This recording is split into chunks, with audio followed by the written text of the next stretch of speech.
به نام خالق هستی، ثروتمندترین مرد بابل. علاج سوم، تکثیر کردن دارایی ها. وقتی که میبینید کیف خالی در حال پر شدن است، به خودتان نظم میدهید تا حتما 1/10 درآمدتان را درون آن بگذارید. هزینه ها را کنترل میکنید تا از خزانه در حال رشد خود محافظت کنید. در قدم بعد به شناخت مفهوم بکار گماردن خزانه و افزایش آن میپردازیم. پول درون کیف برای نگه داشتن لذت بخش است و یک روحیه خسیس را ارضا می کند، ولی هیچ درآمدی ندارد. سرمایه‌ای که ما را از درآمدمان پسنداز می کنیم فقط شروع است. درآمدی که این سرمایه می سازد آینده ما را شکل می دهد. ارکاد در روز 3 کلاس این گونه با شاگردش سخن می گوید. حالا ببینیم که چگونه می توانیم سرمایه خود را به کار بگماریم. اولین سرمایه گذاری من مایه تأسف بود، زیرا تمام سرمایه‌ام را از دست دادم. داستان آن را بعداً تعریف می کنم. اولین سرمایه گذاری سودآور من وامی بود که به شخصی به نام آگر که یک زره ساز بود دادم. او هر سال محموله های بزرگ برنز را که از دریا می آمد برای کار خودش می خرید. به خاطر کمبود نقدینگی برای پرداخت به بازرگانان، او از کسانی که پول اضافی داشتند وام می گرفت.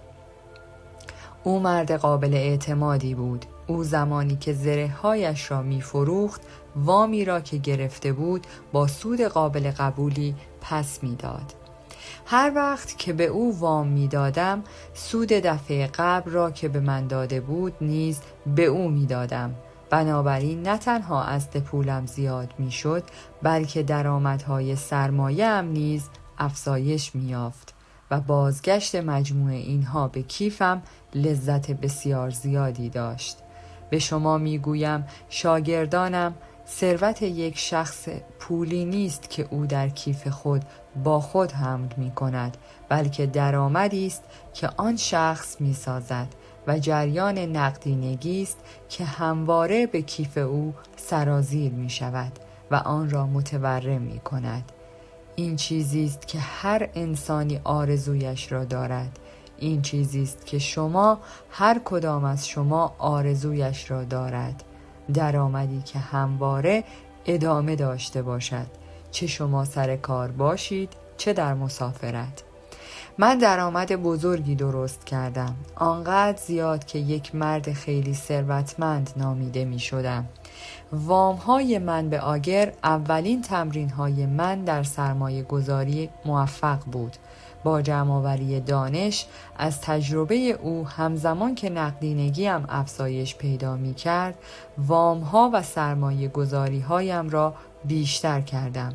ابتدا از منابع محدود و سپس از منابع بیشتر، جریانی طلایی از ثروت. برای انجام تصمیم‌های عاقلانه‌ای که داشتم به سمت جیبم سرازیر می‌شد. ببینید، من از درآمدهای کوچکم لشکری از برده‌های طلایی ساختم که هر کدام کار می‌کردند و طلای بیشتری تولید می‌کردند. وقتی آنها برایم کار می‌کردند و نیز بچه‌هایشان و نیز بچه‌های بچه‌هایشان، ثروتی که از تلاش‌های مشترکشان تولید می‌شد با شکوه بود. اگر درآمدهای منطقی داشته باشیم، دارایی سریع رشد می‌کند. مثال، یک کشاورز وقتی اولین پسرش به دنیا آمد 10 سکه نقره پیش یک وام دهنده برد و از او خواست تا این مقدار را تا زمانی که پسرش 20 ساله می شود به وام بگذارد. وام دهنده این کار را انجام داد و قبول کرد که مقدار سود 1/4 ارزش پول اصلی در هر 4 سال باشد. کشاورز نیز با این مقدار موافق بود، زیرا تصمیم گرفته بود این مقدار پول به همراه سودش برای پسر خود کنار بگذارد. وقتی پسر به سن 20 سالگی رسید، کشاورز پیش مرد وام دهنده رفت تا از احوال سرمایه‌اش جویا شود. وام دهنده به او گفت چون سرمایه‌اش با بهره مرکب افزایش یافته، اکنون آن 10 سکه به 30 سکه و نیم افزایش یافته. کشاورز خوشحال شد و چون پسرش به سکه ها نیازی نداشت، آنها را پیش وام دهنده باقی گذاشت. وقتی پسر 50 سالش شد، پدر مرده بود. وام دهنده به پسر 167 سکه نقره داد. پس در 50 سال این سرمایه گذاری سودی معادل 1700% داشت. بنابراین این سومین راه علاج برای یک کیف خالی است که هر سکه را به کار بگمارید، آن هم یکی معادل خودش را بسازد، مثل گله‌ای در مزرعه و کمک کند و برایتان درآمد ایجاد کند، جریانی از ثروت که به طور مداوم به کیف شما سرازیر شود. چهارمین راه علاج، محافظت از خزانه در برابر هدر رفتن. بدبختی به دنبال نشانه‌های روشن می‌گردد. پول در کیف یک شخص باید با استحکام محافظت گردد وگرنه از بین می‌رود. بنابراین عاقلانه این است که اول از مقادیر کوچک محافظت کنیم و یاد بگیریم چگونه مراقبشان باشیم تا سپس خدایان به ما اعتماد کنند و مقادیر بیشتر را در اختیارمان قرار دهند. ارکاد این گونه در جلسه 4 کلاس بحث را آغاز کرد. اگر درآمدهای منطقی داشته باشیم، دارایی سریع رشد می کند. مثال، یک کشاورز وقتی اولین پسرش به دنیا آمد 10 سکه نقره پیش یک وام دهنده برد و از او خواست تا این مقدار را تا زمانی که پسرش 20 ساله می شود به وام بگذارد. وام دهنده این کار را انجام داد و قبول کرد که مقدار سود 1/4 ارزش پول باشد.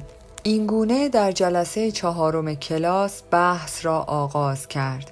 هر دارنده سرمایه‌ای همواره با موقعیت‌هایی که به نظر می‌رسد با سرمایه گذاری در آنها به سودی زیاد و ظاهراً منطقی می‌رسد. وسوسه می‌شود. معمولاً دوستان و آشنایان مشتاقانه وارد این سرمایه گذاری‌ها می‌شوند و به او نیز اصرار می‌کنند آن کار را بکند.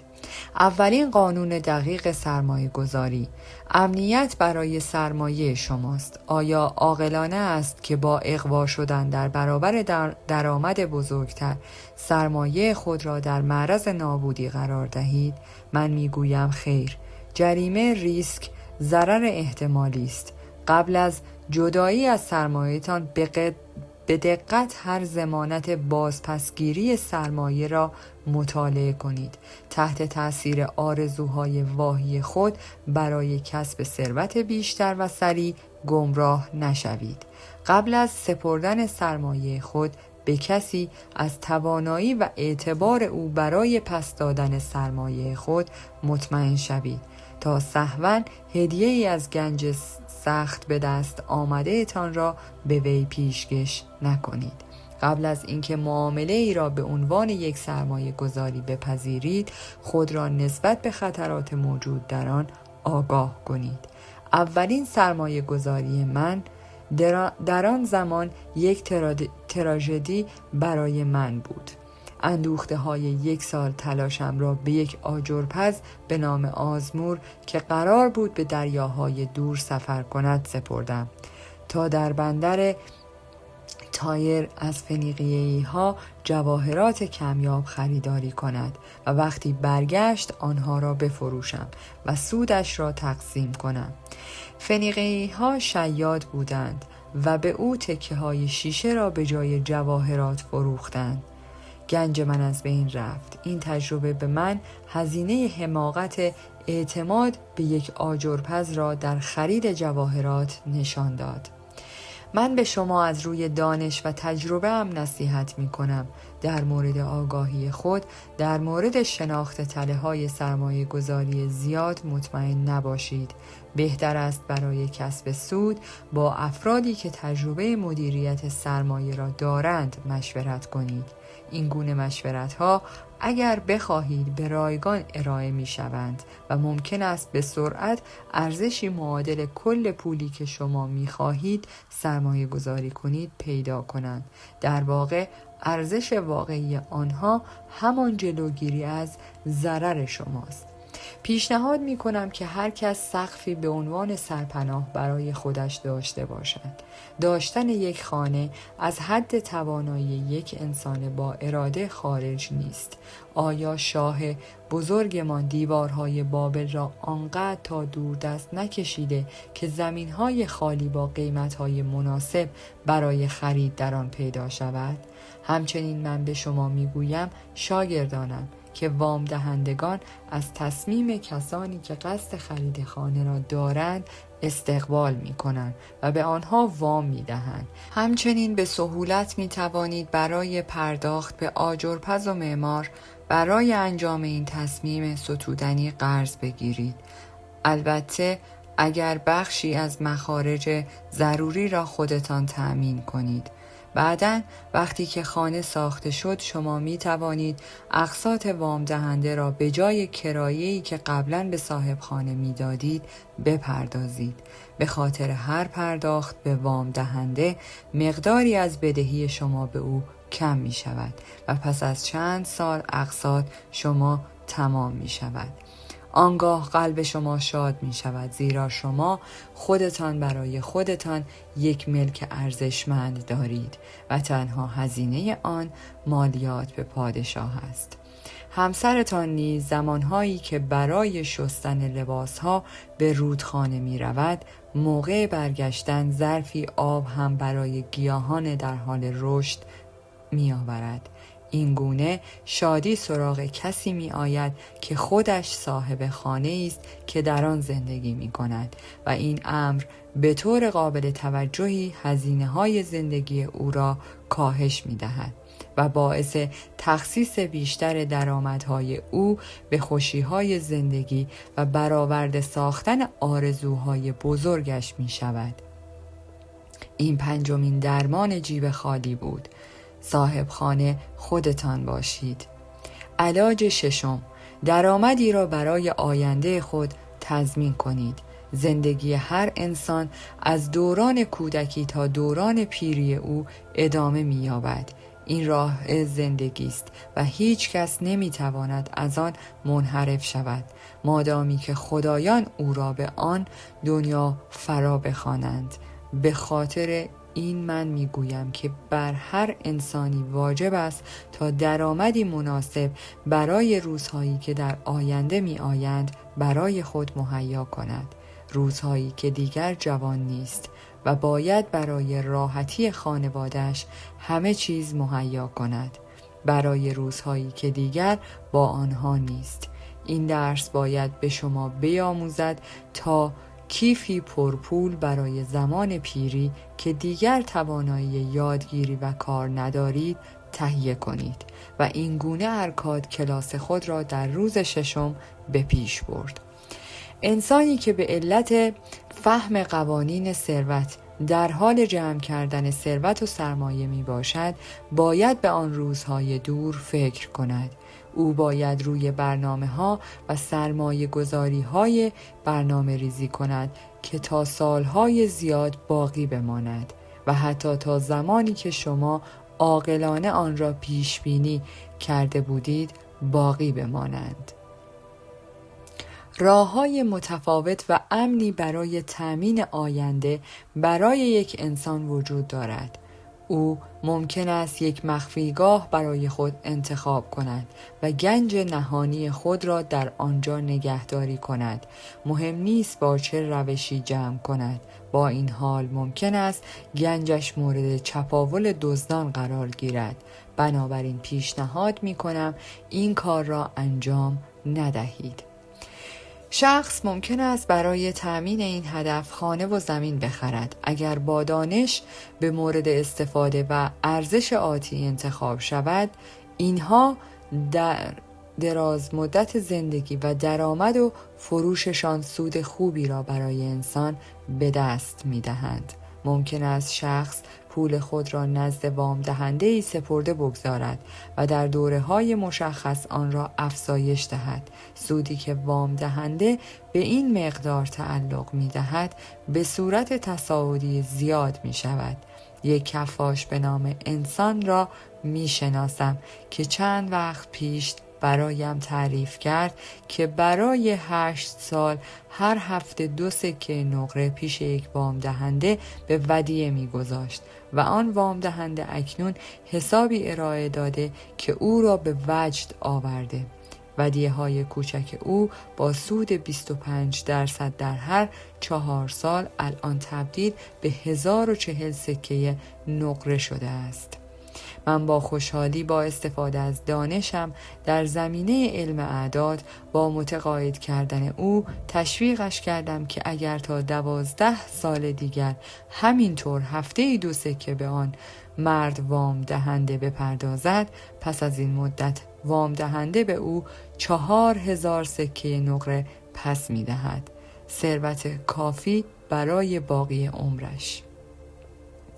وقتی که یک چنین پرداخت کوچکی با این ترتیب یک چنین نتیجه ارزشمندی می دهد، هیچ شخصی نمی تواند از خیر چنین گنجی برای زمان پیری خود و خانواده‌اش بگذرد. مهم نیست که تجارت و سرمایه گذاریش چقدر پول به او بدهد. می خواهم بیشتر در مورد این قضیه صحبت کنم. در ذهن من اعتقادی وجود دارد که روزی افراد خوشفکر برنامه‌ای برای بیمه کردن خود در دوران کهولت طرح می‌کنند. به وسیله آن طرح این افراد با پرداخت‌های جزئی و دائمی که مانند مصالح کوچک می‌ماند، ثروتی انبوه را برای خانواده خود پس از مرگ کنار می‌گذارند. این به نظر من آرزویی دست یافتنی است و من به شدت عمل به آن را توصیه می کنم.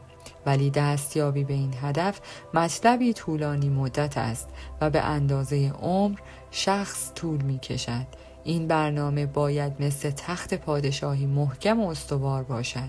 فکر می کنم این برنامه روزی موهبتی برای بسیاری از انسانها باشد، زیرا حتی اولین پرداخت شما آینده‌ای راحت را برای خانواده شما فراهم می کند. ولی چون ما در زمان حال زندگی می کنیم، نه در زمانهای آینده، باید از راه‌ها و برنامه‌هایی که اهداف ما را در زندگی حال تأمین می کنند نیز استفاده کنیم. بنابراین به همه توصیه می کنیم با افکار خوب و عاقلانه و با استفاده از متد مناسب در سنین جوانی و میانسالی به فکر پر کردن جیب خالی خود باشند. مردی که دیگر نتواند جیب خالی خود را پر کند و خانواده‌ای که سرپرستش را از دست داده باشد تراژدی های بزرگی هستند و این ششمین علاج برای جیب خالی بود. به طور جدی به تأمین نیازهای دوران جوانی و میانسالی و نیز تأمین خانواده خود پس از مرگ بپردازید. علاج هفتم، افزایش توانایی درآمدزایی. شاگردانم، امروز می‌خواهم در مورد یکی از حیاتی ترین چاره‌های درمان یک کیف خالی صحبت کنم. در مورد طلا صحبت نمی کنم، بلکه در مورد شما صحبت می کنم. در مورد مردانی که با لباسهای رنگارنگ در مقابل من نشسته اید. در مورد شما با افکار گوناگون در سر که باعث موفقیت یا شکست شما در زندگی می شود. ارکاد در روز هفتم ذهن کلاس را اینگونه متوجه درس کرد. چند وقت پیش جوانی برای قرض گرفتن پیش من آمد. وقتی از او در مورد علت قرض گرفتنش سوال کردم، توضیح داد که درآمدش برای پرداخت هزینه‌هایش کافی نیست. من به او توضیح دادم که او یک مشتری ضعیف برای وام دهنده محسوب می شود، زیرا او ظرفیت هیچ درآمد اضافی را ندارد تا وامش را پس بدهد. به او گفتم مرد جوان، چیزی که شما به آن نیاز دارید درآمد بیشتر است. چه کاری می توانی برای افزایش درآمدت انجام دهی؟ او جواب داد تنها کاری که من می توانستم انجام دهم این بود که 6 بار در 2 ماه پیش نزد رئیسم رفتم و از او خواستم تا حقوقم را افزایش دهد، ولی موفق نشدم. هیچ کس دیگری این تعداد بار برای این کار پیش رئیسش نمی رود. ما ممکن است به سادگی او بخندیم، در حالی که یکی از بزرگترین ابزارهایی برای افزایش درآمد در او بود. اراده قوی برای درآمد بیشتر، اراده خاص و ستودنی. اولین پیشرفت باید در اراده شما باشد. خواسته های شما باید قوی و مشخص باشد. خواسته های کلی تمایلاتی ضعیف و زودگذر هستند برای یک انسان. آرزوی ثروتمند شدن هدفی مبهم است، ولی به دست آوردن 5 قطعه طلا هدفی ملموس و دستیافتنی محسوب می شود. وقتی که با قدرت و پایداری در رسیدن به هدف به آرزویش در مورد 5 قطعه طلا رسید، سپس می تواند راه‌های مشابهی برای رسیدن به 10 سکه و سپس 20 سکه و در نهایت هزاران سکه پیدا کند و بدین گونه ثروتمند شود. در فرایند یادگیری رسیدن به یک هدف کوچک و مشخص، او می آموزد که چطور اهداف بزرگتری را پیگیری نماید. این پروسه است که ثروت طی آن جمع می شود، ابتدا در مقادیر کوچک و سپس وقتی که شخص آموخت و توانایی پیدا کرد در مقادیر بزرگتر. اهداف باید ساده و مشخص باشند. اگر آنها زیاد گیج کننده و خارج از توانایی های فرد باشند، با اصل وجود خودشان به مقابله می پردازند.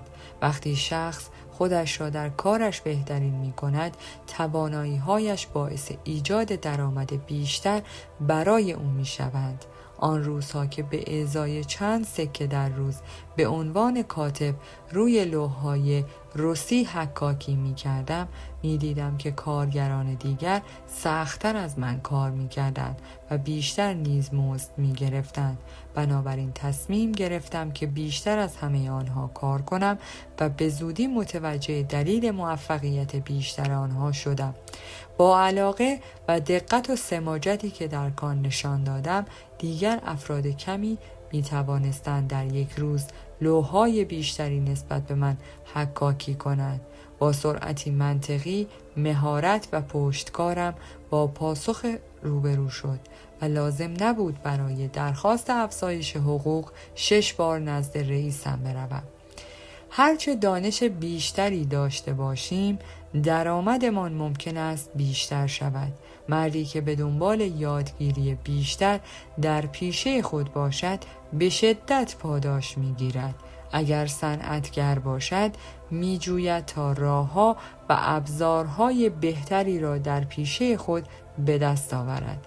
اگر در کار قانون یا طب مشغول است، با افراد دیگر در حرفه خودش تبادل اطلاعات می کند و اگر بازرگان باشد، می جوید تا کالاهای بهتر با قیمت ارزانتر پیدا کند. همیشه تلاش‌های انسان باعث تغییر و پیشرفت می شود، زیرا انسان‌های باهوش همیشه به دنبال مهارت‌های بهتر برای ارائه خدمات به مشتریان خود می باشند. بنابراین به همه پیشنهاد می کنم تا در خط اول پیشرفت باشند و ساکن نمانند تا عقب بیفتند. چیزهای زیادی در اثر تجربه به غنی شدن زندگی انسان کمک می کند. چیزهایی مثل موارد زیر که اگر انسان برای خود ارزش قائل باشد، به آنها پایبند می گردد. او باید تمام بدهی‌هایش را با دقت تمام پرداخت کند، نه اینکه برای پرداخت هزینه‌هایش وام بگیرد. باید مراقب خانواده‌اش باشد تا در موردش خوب فکر کند و سخن بگوید. باید وصیت‌نامه‌ای به جای بگذارد تا وقتی مرد ثروتش عادلانه تقسیم شود.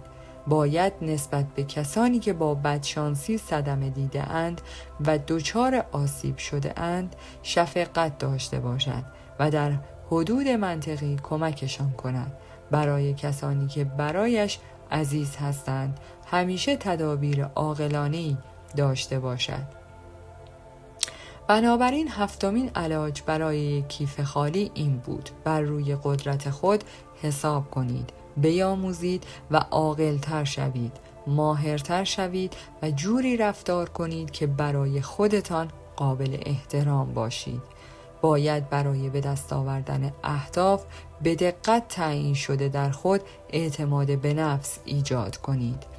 اینها 7 قانون برای علاج یک کیف خالی بود که من طی یک دوره طولانی زندگی موفق آنها را به دست آوردم و در اختیار هر انسانی که آرزوی ثروت را دارد می‌گذارم.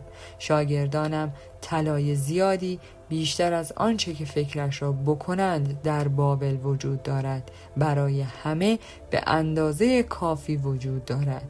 پیش بروید و حقایقی را که آموخته اید تجربه کنید تا موفق و ثروتمند شوید که این حق شماست. پیش بروید و این حقایق را به دیگران نیز بیاموزید تا هر انسان شایسته‌ای در حوزه فرمانروایی اعلی حضرت در پهنه وسیع ثروت شهر دوست داشتنی ما آزادانه سهیم باشد. در پایان از شما دوستان عزیزم می‌خواهم برای حمایت بیشتر ما کانال ما را به دوستان خود معرفی کنید. برای انرژی بیشتر ما رو لایک کنید و برای ادامه پرقدرت‌تر سابسکرایب. تا درودی دیگر، درود و 200 بدرود.